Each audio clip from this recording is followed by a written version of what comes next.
Waalaikumsalam warahmatullahi wabarakatuh. Selamat pagi dan salam sejahtera untuk kita semua. Yang kami hormati Kepala SMK Negeri 3 Magelang atau yang mewakili, Ketua Program yang Tata Kecantikan dan Spa, para undangan dan hadirin yang berbahagia. Bersyukurlah kita karena telah diberi nikmat berupa kesehatan dan kesempatan untuk menghadiri acara ini. Sebagaimana telah diketahui pagi ini, kita akan mengikuti diseminasi oleh calon guru penggerak angkatan 11 Kota Magelang tentang budaya positif. Saya selaku moderator terlebih dahulu akan menjelaskan kegiatan diseminasi ini dilaksanakan dengan susunan acara sebagai berikut. 1. Pembukaan. 2. Pembacaan doa. 3. Sambutan Kepala SMK Negeri 3 Magelang atau yang mewakili. 4. Pemaparan materi modul 1.4 tentang budaya positif oleh calon guru penggerak dari SMK Negeri 3 Magelang. 5. Lain-lain. 6. Penutup. 7. Foto bersama. Untuk mempersingkat waktu, kita mulai dengan pembacaan doa oleh Ibu Sukuti Dian Purwani. Dipersilakan.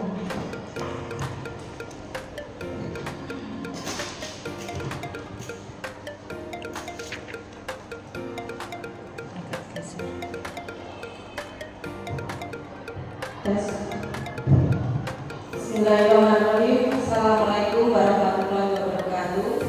Waalaikumsalam warahmatullahi wabarakatuh. Hadirin yang terhormat, sebelum acara kita mulai, mari kita sejenak tundukkan hati, berdoa agar hari ini kita dapat lalui dengan penuh hati. Perkenankan kami membacakan doa dalam agama Islam. Kepada hadirin yang beragama lain, persilakan berdoa sesuai dengan keyakinan disebut. A'udzubillahi minasyaitonirrajim. Bismillahirrahmanirrahim. Hamdan syakirin, hamdan na'imin, hamdan yu'afi ni'amahu yu'afi mazidah. Ya Rabbana lakal hamdu kama yanbaghi li jalali wajhika karimi wa azimi sultan. Ya Allah, pagi ini kami menghadap diri padamu.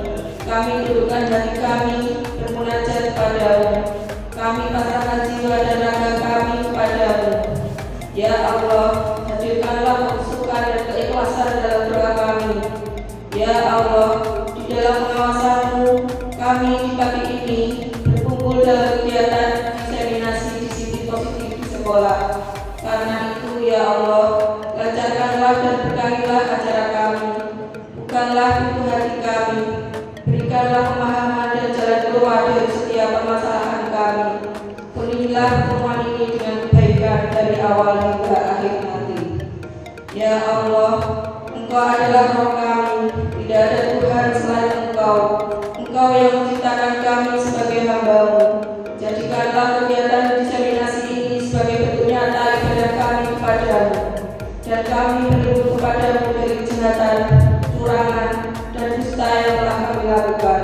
Maka ampunilah kami, karena tidak ada yang bisa mengampuni dosa-dosa kami, melainkan Engkau, ya Allah. Rabbana atina fid dunya hasanah wa fil akhirati hasanah wa qina adzabannar. Subhana rabbika rabbil izzati amma yasifun wa salamun alal mursalin walhamdulillahi rabbil alamin. Assalamualaikum warahmatullahi wabarakatuh.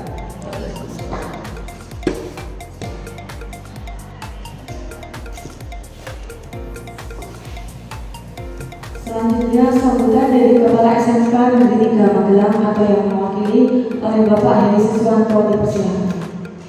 Terima kasih Bu Reni. Assalamualaikum warahmatullahi wabarakatuh.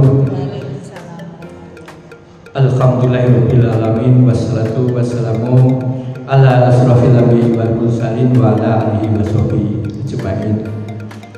Yang saya hormati Bu Mei selaku Kapro Kecantikan, yang saya hormati calon guru penggerak angkatan 11 dari kecantikan yaitu Bu Dian, Bu Reni dan Bu Indah, serta seluruh peserta diseminasi budaya positif yang saya hormati. Pertama-tama marilah kita senantiasa memanjatkan puji syukur kehadirat Allah Subhanahu wa taala karena atas limpahan nikmat dan karunia-Nya kita senantiasa dalam kondisi sehat tak kurang suatu apa, sehingga dapat hadir di tempat ini untuk mengikuti kegiatan diseminasi praktek budaya positif. Bapak Ibu yang saya hormati, izin saya menyampaikan beberapa hal. Yang pertama, sebetulnya ini ranah Bu Mila, namun karena beliau sedang berada di Lampung, saya mencoba mengisi kekosongan tersebut. Mudah-mudahan tidak jauh dari harapan Bapak Ibu semua. Mungkin sedikit flashback ke belakang bahwa dulu CGB kita itu awalnya mandiri. Jadi yang berminat saja sudah monggo daftar. Ada beberapa seperti Bu Atul, terus Bu Diana. Terus setelah itu dilihat ternyata kalau sekolah banyak yang ikut, itu ada poin positif untuk sekolah. Akhirnya beberapa ditunjuk sama Bu Mila harus ikut. Awalnya saya setuju ditunjuk karena apa? Memang tugasnya berat untuk jadi CGB itu. Tapi akhir-akhir ini malah kalau Bu Mila sering-sering dengan saya itu akhirnya semua harus daftar, harus ikut. Akhirnya untuk angkatan 11 ini kan kita lolos 11 orang ya Bu ya, 11 orang. Karena CGB ini merupakan program nasional ya, akhirnya harus dilaksanakan. Siapapun yang sudah terlanjur terjun ya udah lanjut saja. Insya Allah semua sukses lah dari perwakilan SMK Negeri 3 Magelang. Kalau saya lihat program CGB itu sepertinya memang untuk mempersiapkan calon-calon pemimpin. Jujur saja saya pernah ikut seleksi calon kepala sekolah. Ada 20 peserta. Di bidang akademik saya selalu nomor 4, tapi begitu terakhir wawancara itu hanya 4 soal. Ini sedikit sharing pengalaman nanti kalau yang saya yakin kalau penggeraknya nanti sudah banyak pasti ada seleksi, kalau mungkin sedikit langsung diangkat. Dari 20 itu saya selalu keluar nomor 4, Pak Toki selalu nomor 1 memang. Terakhir itu yang menentukan dari LP2KS yang sekarang jadi BPGB penggerak itu. Nah itu ada 4 soal wawancara. Salah satu saya yang Pak Toki itu sok ngisi saya itu gini, ada satu kasus. Ada seorang guru namanya Bu Ida. Bu Ida itu penampilannya sangat mencolok. Karena penampilannya sangat mencolok, suatu hari digunjing oleh teman-temannya. Wah, karena digunjing, Bu Ida marah, menangis di sekolah itu. Terus suaminya datang surah marah-marah. Saya ditanya, yang membuat kasus siapa? Suaminya Bu Ida. Solusinya panggil Bu Ida. Loh, yang buat masalah siapa? Suaminya Bu Ida. Loh, solusinya kok dipanggilnya, kok tidak suaminya, kok bisa kenapa? Saya jujur aja saya jawab gini, saya mau klarifikasi betul, tidak suaminya ke sekolah marah-marah. Kalau salah gimana Pak? Loh kok tidak langsung suaminya? Saya nggak enak kalau sama suaminya. Ya kalau kenal, kalau nggak, ternyata itu poin itu. Makanya nanti pas wawancara itu saya menentukan 4 soal itu gitu. Terus kalau saya lihat kesimpulannya, berarti nanti sekedar sharing aja. Kalau pengambilan keputusan itu diharapkan yang cepat, tepat, terus berorientasi pada pemangku kepentingan atau stakeholder atau dari pemerintah. Pokoknya kalau pegang itu kalau yang pingin jadi kepala sekolah, kalau yang nggak pingin ya monggo orientasinya itu. Jadi kadang itu karena apa? Ternyata yang akademiknya nomor 20 itu malah lolos karena pas di kasus ini lolos itu. Nah itu hanya sedikit sharing saya aja. Kenapa saya juga ternyata itu gitu. Yuk Pak Toki guyon dengan saya. Kalau ketemu saya, ada seorang guru namanya Bu Ida, itu ngisi saya gitu. Saya ya kenal, karena Pak Toki tahu gitu. Tapi ya enggak apa-apa, karena apa? Saya sebetulnya bukan passion saya di situ, saya cuma terima ya, saya terima enggak gitu. Jadi saya relek aja. Itu sekedar sharing. Oke, terus memang nanti mohon nanti untuk CGB silahkan dipaparkan ide-ide kreatifnya. Tapi harapan sekolah bahwa ide kreatif itu tidak hanya pas sekedar jadi guru penggerak, entah nanti jadi kepala sekolah atau tidak, silakan ide-ide kreatif itu dikembangkan atau berkelanjutan. Jangan berhenti uang akurat jadi kepala sekolah atau tidak. Jadi silakan pengalaman mengikuti pembelajaran itu nanti diterapkan. Monggo nanti kesempatan ini untuk CGP bisa memaparkan istilahnya budaya positifnya, terus untuk peserta bisa mengkritisi, bukan pengkritik ya, tapi mengkritisi. Artinya kalau mengkritisi itu ya memberi masukan dan memberikan solusi. Jadi mungkin boleh bertanya, tapi juga di situ ada solusi, bukan hanya niatan untuk menjatuhkan. Saya sebetulnya sangat tertarik dengan moto dari guru penggerak yang ada istilah, mohon maaf nanti kalau salah itu, bergerak, tergerak, dan menggerakkan.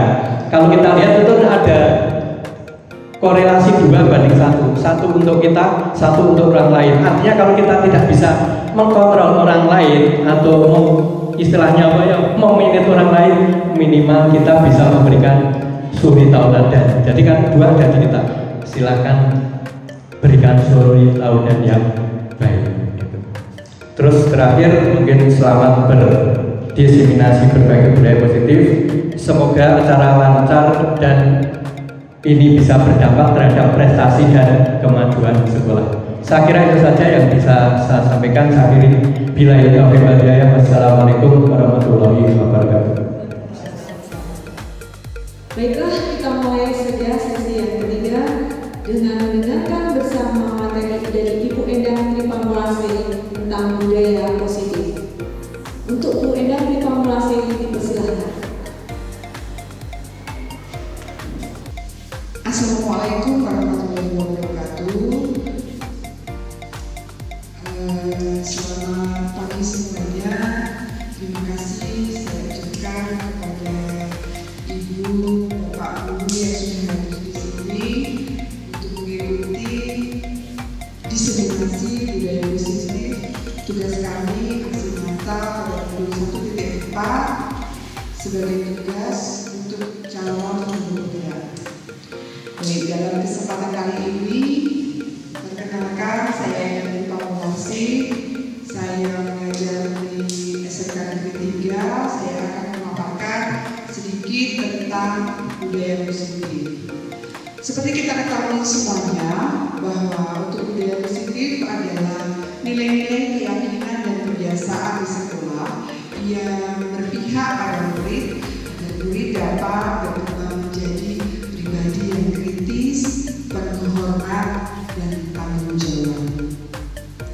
Untuk budaya positif ini mestinya kita dapat menerapkan di sekolah kita, di kelompok terkecil dan kita yaitu di kelas kita, guna menciptakan pendidikan yang berkualitas dan mampu menciptakan profil pelajar Pancasila sesuai dengan filosofi Ki Hajar Dewantoro. Nah, dalam budaya positif ada 8 konsep inti budaya positif. Nantinya saya akan memaparkan yang pertama adalah perubahan paradigma belajar, yang kedua disiplin positif, yang ketiga nilai-nilai kebajikan, yang keempat kebutuhan dasar manusia, yang kelima motivasi perilaku manusia, kemudian posisi kontrol guru, keyakinan kelas, dan yang terakhir adalah segitiga restitusi. Untuk perubahan paradigma belajar dalam pembelajaran dengan paradigma baru, tentu saja semuanya mengacu pada keinginan kita untuk membantu anak menjadi pelajar atau siswa dengan profil pelajar Pancasila. Dalam pembelajaran ini, tentu saja kita harus melakukan dengan paradigma baru, merupakan pembelajaran yang dirancang berdasarkan prinsip pembelajaran berdiferensiasi, sehingga harapan kita murid belajar sesuai dengan kebutuhannya berdasarkan tahap perkembangan sesuai dengan teori psikologi modern, yaitu untuk mewujudkan profil pelajar Pancasila. Yang selanjutnya adalah kedua, kita akan menyampaikan tentang apa itu disiplin positif. Untuk disiplin positif itu berasal dari kata disiplin yang artinya belajar. Dalam hal ini, disiplin mengacu pada disiplin diri yang memiliki tanggung jawab terhadap apa yang dilakukannya berdasarkan nilai-nilai yang diyakini. Untuk siswa kita, disiplin positif harusnya itu merupakan salah satu cara penerapan disiplin yang bertujuan untuk menumbuhkan kesadaran serta memperdayakan murid tanpa imbalan.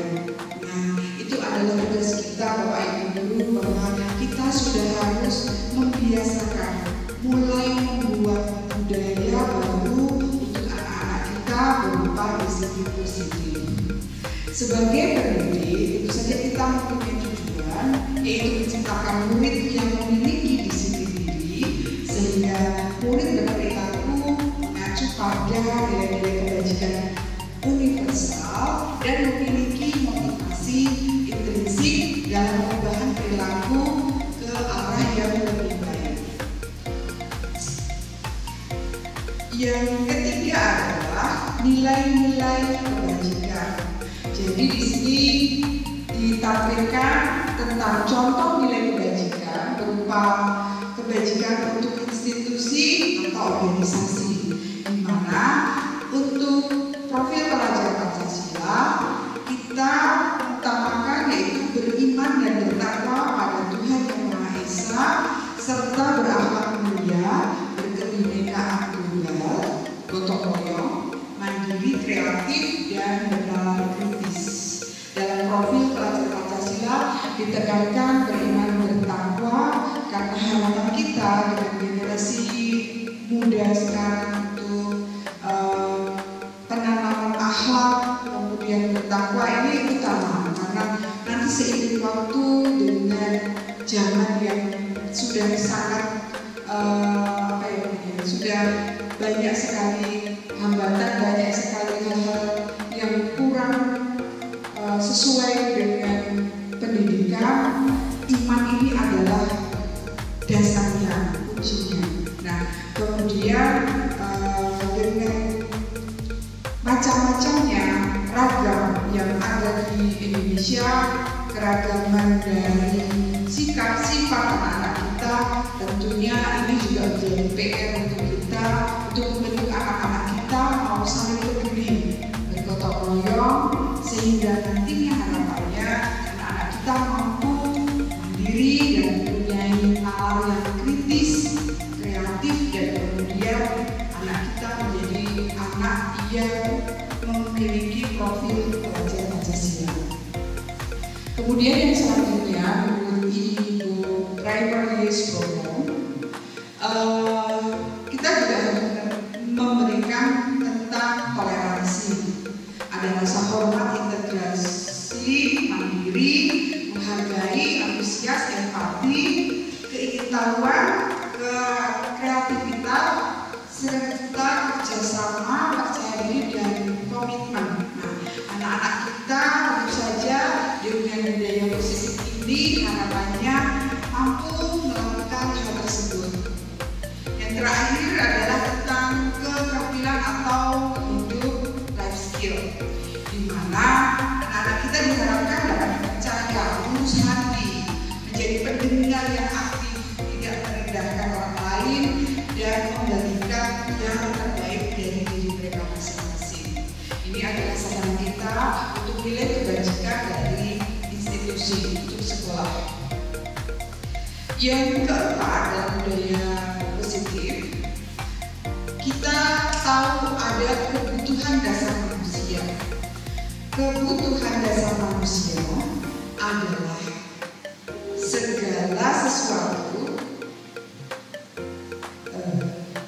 segala sesuatu yang kita lakukan untuk mendapatkan apa yang kita inginkan.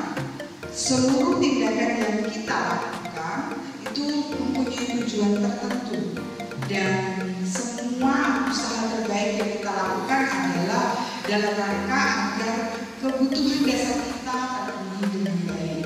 Jadi di kebutuhan dasar manusia, kita mempunyai 5 kebutuhan dasar manusia. Yang pertama adalah pertahanan hidup. Nah,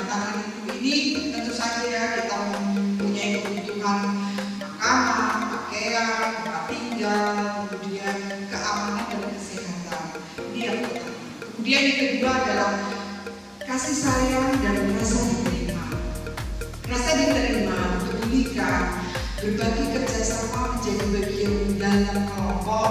Tentu saja ini penting karena mestinya dengan kasih sayang dan rasa diterima, siswa atau murid kita itu akan merasa percaya diri, mempunyai percaya diri yang lebih.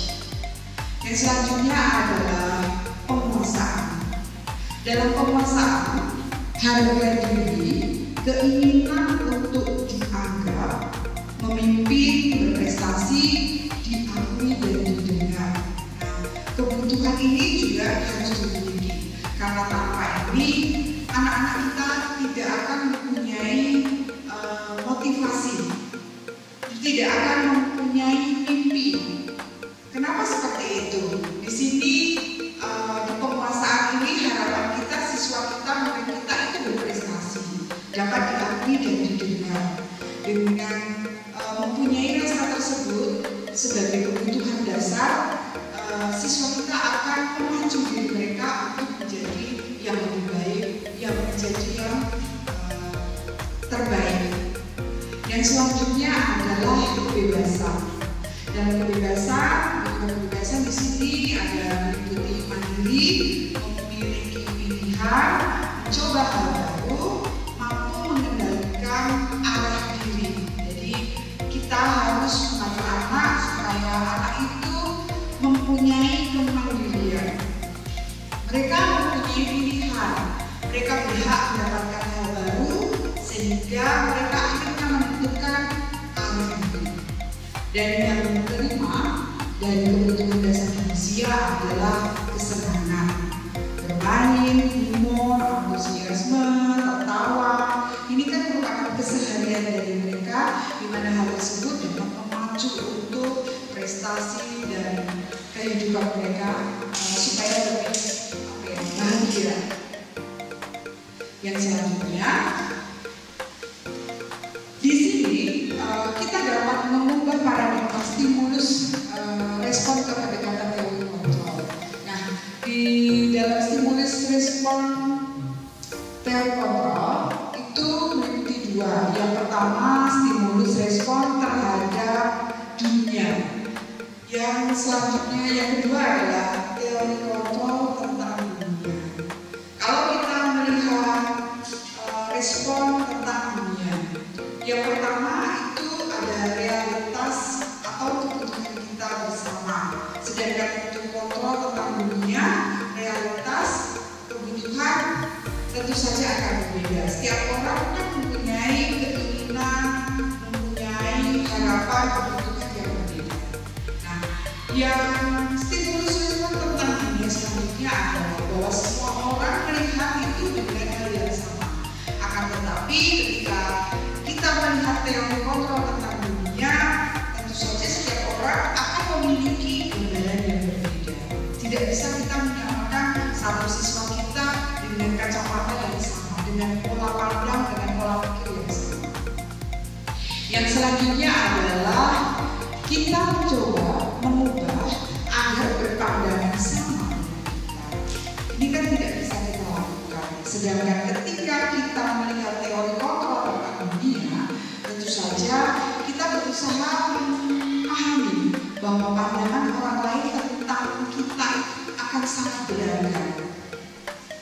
Kemudian perilaku buruk dilihat sebagai suatu kesalahan. Ini menurut kita, tetapi menurut pandangan dunia bahwa semua perilaku itu memiliki tujuan. Yang terakhir adalah orang lain bisa mengontrol saya. Nah, di teori kontrol tentang dunia itu tidak bisa karena yang dilihat adalah Anda kolaborasi dan Anda tidak bisa mengontrol orang lain. Ya, jadi ketika kita melakukan pendekatan dengan siswa atau melakukan pendidikan dengan siswa, kita tidak bisa memastikan bahwa anak tersebut bisa kontrol. Lalu sebenarnya harapan kita bahwa kita itu bisa mengontrol anak tersebut. Kemudian yang terakhir adalah pemaksaan ada pada saat bujukan gagal. Sedangkan dengan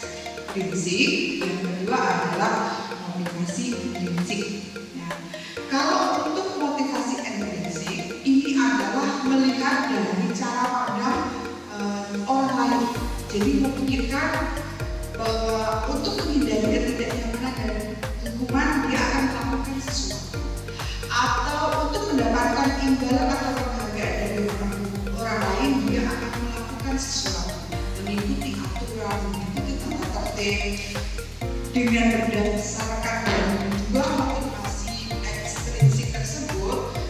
Ini dilakukan banyak sekali oleh siswa kita. Nah, sedangkan untuk motivasi yang baik itu adalah motivasi intrinsik, di mana dalam motivasi intrinsik itu menjadikan orang yang mereka inginkan dan menghargai diri sendiri itu dengan nilai-nilai yang mereka percaya. Jadi dengan motivasi intrinsik ini pastinya dari hati. Misalkan contohnya kita mengikuti peraturan dari pemerintah bahwa kita mempunyai jam kerja.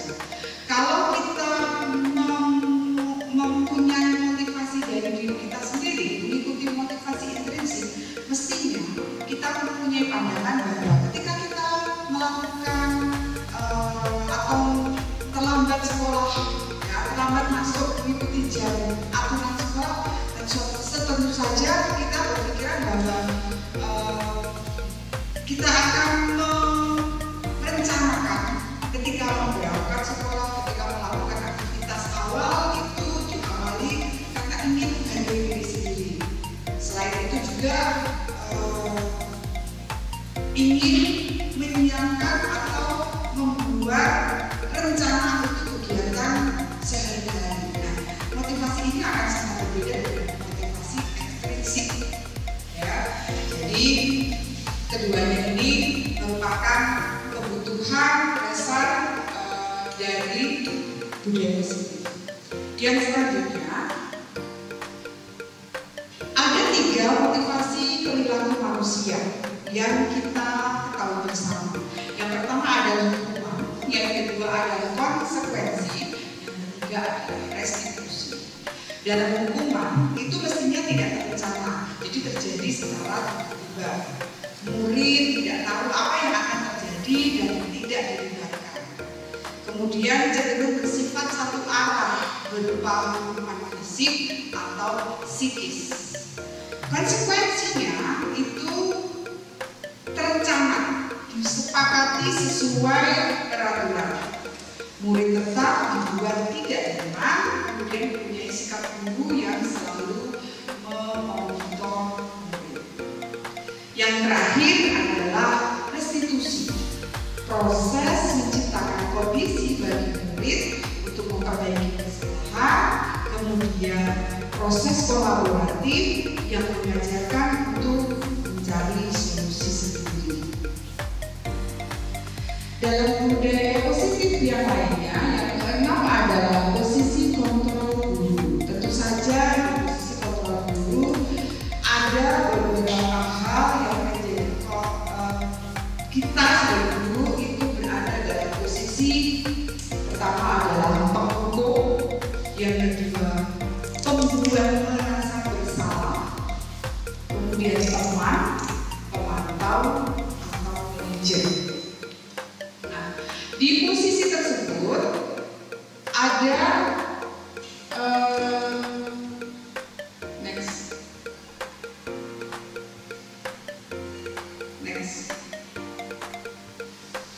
Nah, di posisi tersebut ada penghukum. Itu contohnya itu adalah hormat pada bendera selama 1 jam atau melakukan sejam 10 kali karena terlambat masuk lapangan. Ini adalah kita sebagai guru dalam posisi penghukum. Kemudian kita sebagai guru dalam posisi pembuat merasa bersalah. Berapa kali ibu harus memberitahukan pada kamu kalau kamu selalu saja mengecewakan ibu. Hal ini tentu saja membuat anak kita ketika kita sebagai guru menyampaikan hal tersebut akan mempunyai rasa bersalah. Nah, itu adalah posisi kontrol guru sebagai pembuat rasa bersalah. Nah, yang sering kita lakukan mungkin adalah posisi kontrol guru sebagai teman. Mungkin hal ini sering kita pandang bahwa ini yang paling gampang, yang paling mudah kita lakukan, dan masih memanusiakan siswa sebagai teman dengan bahasa yang mengikuti dari kebiasaan atau mengikuti dari teman-teman atau dari murid. Misalkan, ayo dong ikuti aturan sekolah, atau tolong bantu ibu, atau sekali ini saja, besok sudah tidak apa-apa, lain kali jangan berbuat seperti ini lagi ya. Jadi di sini kita mudah sekali memaafkan, seolah di situ kontrol kita ini memang sebagai teman. Yang selanjutnya adalah sebagai pemantau. Di kontrol guru sebagai pemantau, tentu saja di sini contohnya ya, kalau kita menyampaikan pada siswa kita bahwa kamu sudah melanggar peraturan sekolah, kamu tahu konsekuensinya, atau setelah upacara kamu beli atributnya dan jangan diulang lagi. Itu adalah posisi kontrol guru sebagai pemantau. Nah, Bapak Ibu semuanya, mestinya kita di sini dalam posisi 5 posisi kontrol ini kita berada dalam posisi manajer. Jadi di situ kita mengajak untuk siswa itu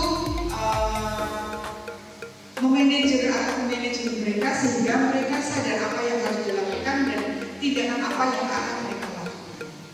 Contoh kalimatnya adalah, apakah kamu tahu kesalahanmu? Kira-kira bagaimana kamu memperbaiki kesalahan? Di sini kita meminta anak untuk berpikir, untuk menentukan apa yang harus mereka lakukan, merupakan konsekuensi dari kesalahan. Tapi kita menyelesaikannya melalui kontrol manajemen. Selanjutnya, budaya kelas, budaya positif dengan keyakinan kelas. Mengapa kita memilih keyakinan kelas? Mengapa bukan peraturan kelas? Selama ini mungkin banyak yang masih merasa bahwa lebih baik kita membuat peraturan kelas, karena di peraturan kelas ini sudah jelas. Tetapi lebih baik sekarang kita mulai berubah menjadi keyakinan kelas. Kenapa mesti keyakinan kelas? Di sini disampaikan bahwa keyakinan kelas itu lebih fokus pada nilai-nilai positif yang ingin ditanamkan pada murid kita, pada siswa kita, dibuat bersama-sama sehingga murid itu merasa memiliki tanggung jawab yang lebih tinggi serta dapat memotivasi siswa. Memotivasi untuk apa? Untuk mengikuti keyakinan yang sudah mereka buat, karena itu disampaikan secara langsung, didiskusikan secara langsung ya, kemudian disepakati secara langsung yang sudah diputuskan bersama menjadi satu keyakinan kelas. Sedangkan untuk peraturan kelas itu cenderung dibuat oleh guru saja, jadi hanya keinginan guru saja yang disampaikan. Kemudian yang selanjutnya, pembentukan keyakinan kelas. Kemarin saya mencoba membuat keyakinan kelas, memberikan arahan untuk siswa untuk membuat keyakinan kelas.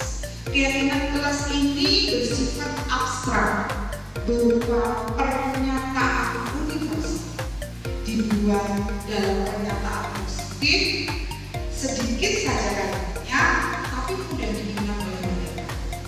Kemudian disesuaikan dengan kondisi kelas dan sekolah sehingga mudah diterapkan, dan semua warga kelas itu dilibatkan untuk membuat keyakinan kelas. Mungkin di samping dilihat ya bahwa kemarin kita sudah buat keyakinan kelas di mana anak-anak justru sangat aktif, hal terkecil apapun dari seluruh bagian kelas menyampaikan. Kemudian kita memilah mana nih kategorinya kita mana. Dari pernyataan-pernyataan yang disampaikan siswa, kemudian kita buat menjadi pernyataan positif. Kenapa pernyataan positif? Karena kita menginginkan anak-anak juga mempunyai pikiran yang positif. saja mereka mempunyai bayangan kelas yang harus ditaati oleh mereka sendiri dengan kelas tersebut. Yang selanjutnya yang terakhir adalah segitiga restitusi. Di segitiga restitusi ini adalah proses menciptakan kondisi bagi murid untuk memperbaiki kesalahan mereka, sehingga mereka akan kembali pada pokok mereka dengan karakter yang lebih kuat. Jadi dengan segitiga restitusi ini harapannya itu adalah proses dialog yang dijalankan oleh guru dan siswa dengan kemudian menghasilkan murid yang mandiri dan bertanggung jawab. Karena kan sudah ada dialog, sudah ada diskusi, sudah ada kesepakatan. Kita manajer siswa supaya mereka menyampaikan apa dan kemudian kita mencari solusinya. Kemudian di segitiga atau tahap segitiga restitusi ini kita belajar dari kesalahan. Siswa belajar dari kesalahan, kemudian memperbaiki hubungan dan merupakan tawaran, bukan paksaan. Jadi ini memang dari kemauan anak-anak siswa sendiri yang sudah kita diskusikan bersama.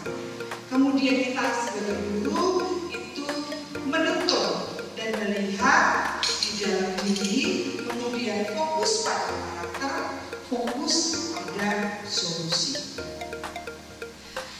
Di segitiga restitusi yang pertama, kita melakukan atau menstabilkan identitas.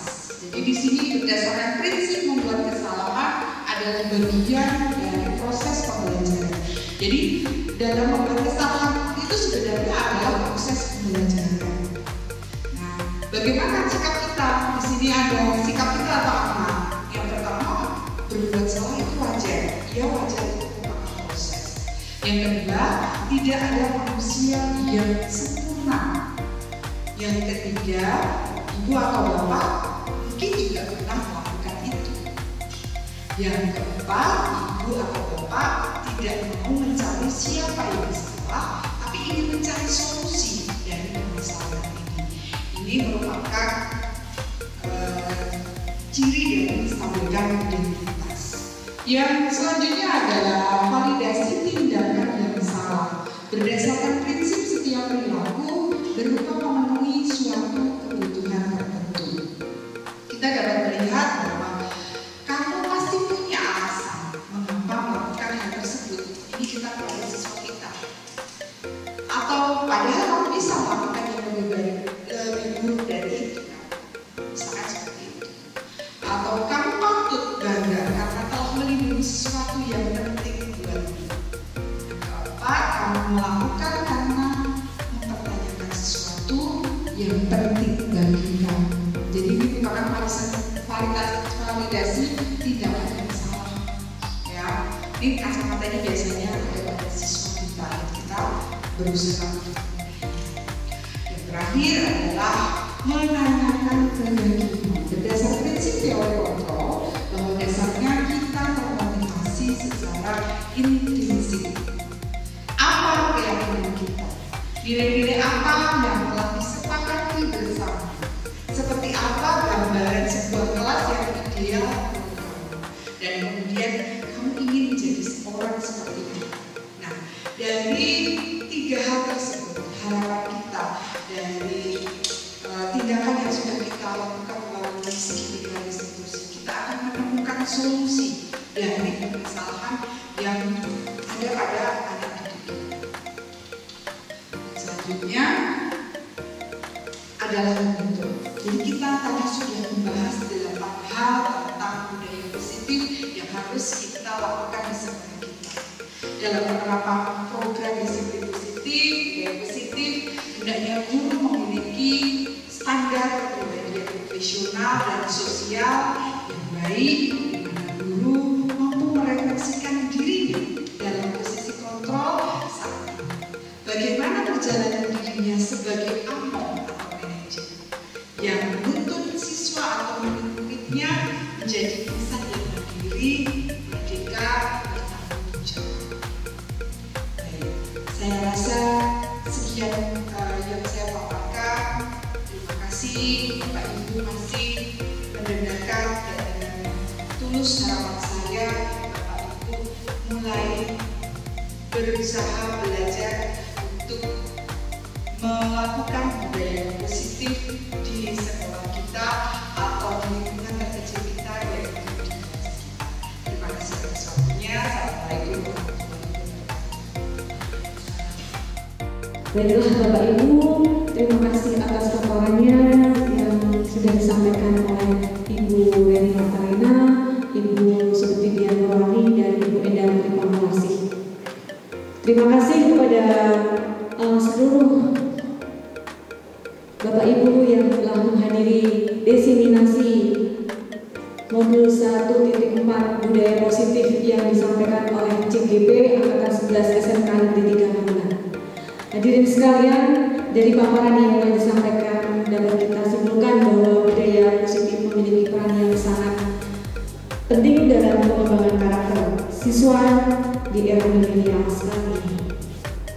Upaya dalam membangun budaya positif di sekolah yang berpihak pada murid diawali dengan membentuk lingkungan kelas yang mendukung terciptanya budaya positif, yaitu dengan menyusun kesepakatan kelas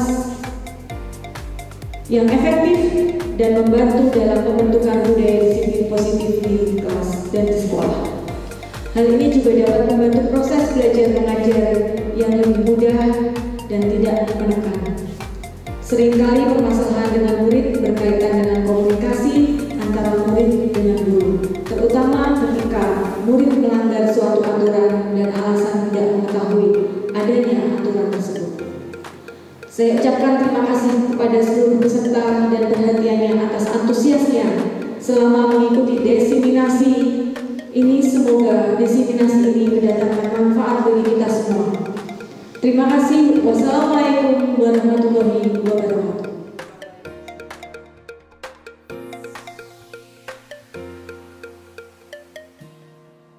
Baik, Assalamualaikum warahmatullahi wabarakatuh.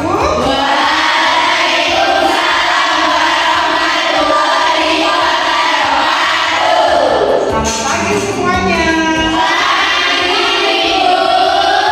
Senang sekali hari ini Ibu bisa berjumpa lagi dengan kalian di pelajaran rias wajah. Cantik-cantik semuanya hari ini.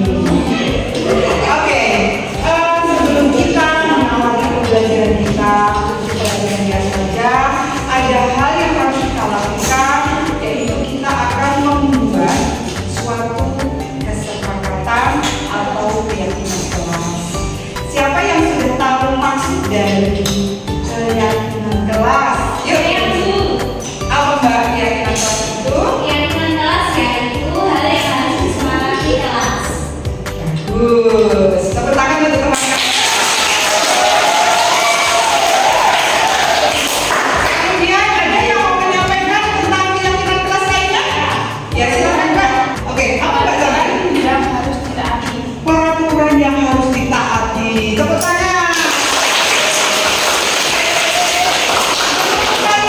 Antara peraturan yang harus ditaati dan suatu hal yang harus disepakati yang harus dilakukan itu betul keyakinan kelas atau tidak?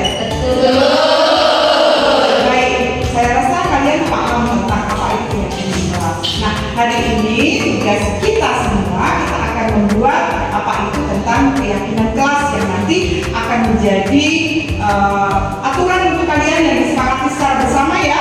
Karena itu aturan akan disepakati bersama, alangkah lebih baiknya kalau hal tersebut dilakukan oleh kalian semuanya.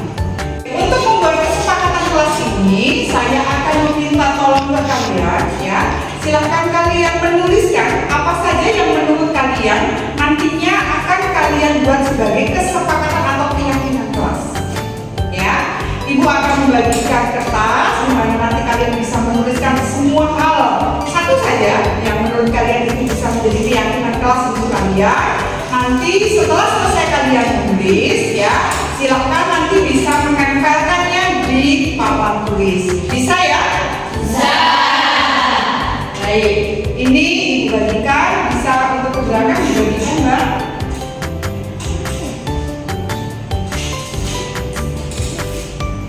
Diambil satu, dibagikan ke belakang. Silahkan ambil satu saja.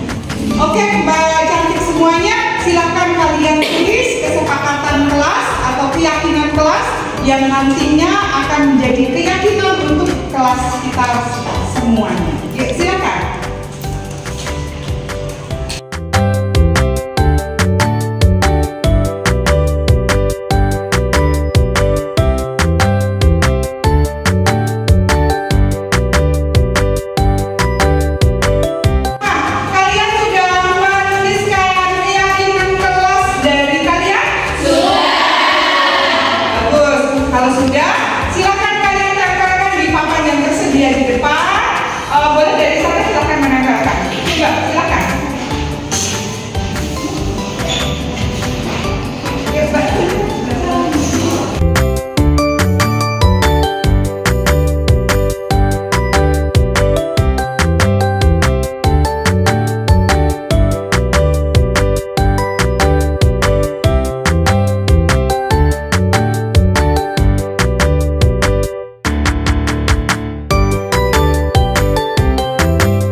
Boleh Ibu minta dibantu untuk kalian dari kalian memilah ya kata-kata yang hampir sama, nanti dihubungkan, nanti setelah itu baru kita bacakan pendidikan bersama. Ya, sekarang Pak dibuat.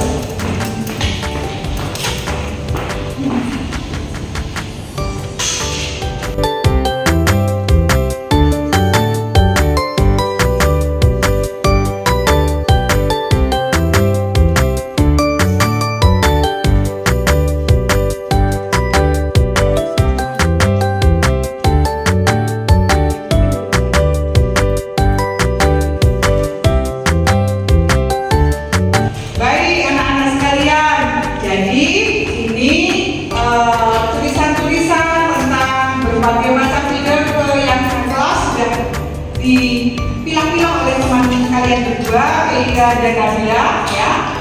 Nanti Keira dan Nabila dia akan membantu membuat kesepakatan kelasnya. Jadi silakan nanti Keira dan Nabila bagian mana yang nanti akan kalian pilih dan akan kalian sepakati di kelas secara bersama-sama. Silakan. Teman-teman, ini datang tidak terlambat, apakah setuju? Setuju. Tidak boleh bermain HP saat pelajaran. Bagaimana teman-teman? Apakah setuju? Setuju.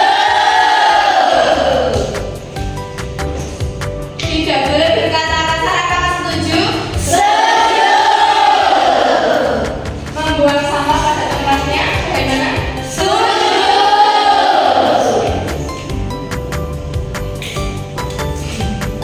Keluar kelas saat pelajaran wajib izin. Setuju? Setuju. Saling menghargai. Apakah setuju? Setuju.